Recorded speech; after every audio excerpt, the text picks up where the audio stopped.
નલિન કોટડિયાને આજીવન કેદની સજા થઈ છતાં પણ ભારતીય જનતા પાર્ટીએ જે રહેમ નજર રાખી, જે કૂણી નજર રાખી, નલિન કોટડિયા તમારા ભાજપનો ધારાસભ્ય હતો, શરમથી ડૂબી મરો. હમણાં કોંગ્રેસનો હોત તો તમે ઊંચા કૂદકા મારીને એના ગુણગાન ગાયા હોત કે ક્યાં કોંગ્રેસ આવી છે, કોંગ્રેસ તેવી છે. અરે આમાં કોંગ્રેસ નથી, આમાં ભારતીય જનતા પાર્ટીનો ધારાસભ્ય હતા. એને આજીવન કેદની સજા ફટકારી છે. તમારા 2 પોલીસ અધિકારીઓને આજીવન કેદની સજા ફટકારી છે. તોય તમારું રૂવાડું ફરકે નહીં. એવા કેવી જાડી ચામડીના નઠોર માણસ છો, તમને કોઈ અસર જ નથી થતી. આ લોહી એટલા માટે ઉકળે છે. કાલ ઉઠીને કહેશો કે પદ્મકાંત ભાઈ તો મારા વિરોધી છે. હું વિરોધી છું એટલે નહીં, હું મુદ્દા આધારિત વિરોધી હોઉં છું, કાં તો તરફદાર હોઉં છું. હું વ્યક્તિ આધારિત, હું વિરોધી, લવ એન્ડ હેટ, એમાં તમારી જેમ હું એટલા ખાબોચિયામાં રમનારો માણસ નથી.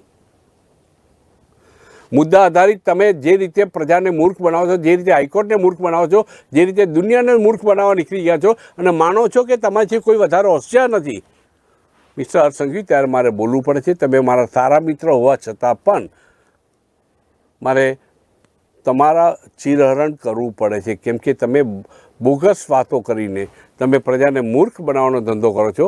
આ વાત સહન થતી નથી અને કોઈ પણ જે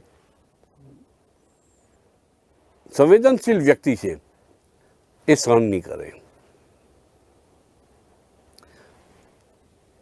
હર્ષ સંઘવી, તમારા જેવા કેટલાય આવ્યા અને કેટલાય ગયા સરકારમાં, કેટલાય આવ્યા અને કેટલાય ગયા.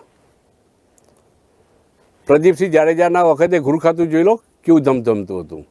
અમિતભાઈ શાહ વખતે કેવું ગૃહ ખાતું ધમધમતું હતું જોઈ લો. રાજ્યના ગૃહમંત્રી હતા ત્યારે તમને ખ્યાલ આવશે. એક આંખ ફરે અમિતભાઈની અને પોલીસ અધિકારી લાઇનબંધ કતારબંધ ઊભા રહી જાય. એ તાકાત હતી અમિતભાઈમાં, એ તાકાત હતી પ્રદીપસિંહ જાડેજામાં. ઓર્ડર ફોર્મમાં વાત કરે. તમને તો વાત કરતાં પણ નથી આવડતું. તમને તો પોલીસ અધિકારીઓને જોડે ડાઈ ચાંપલી જે તમારા ગુણગાન ગાય, એક આખી ભાટચારાની ટોળકી રાખી છે અને એ તમને તમારા ગુણગાન ગાય. એ ગુણગાન ગાય એટલે તમે ફૂલાઈને ફાળકો થઈ જાઓ છો દેડકાની જેમ, અને પછી તમારો કંટ્રોલ તમારા ઉપર હોતો નથી.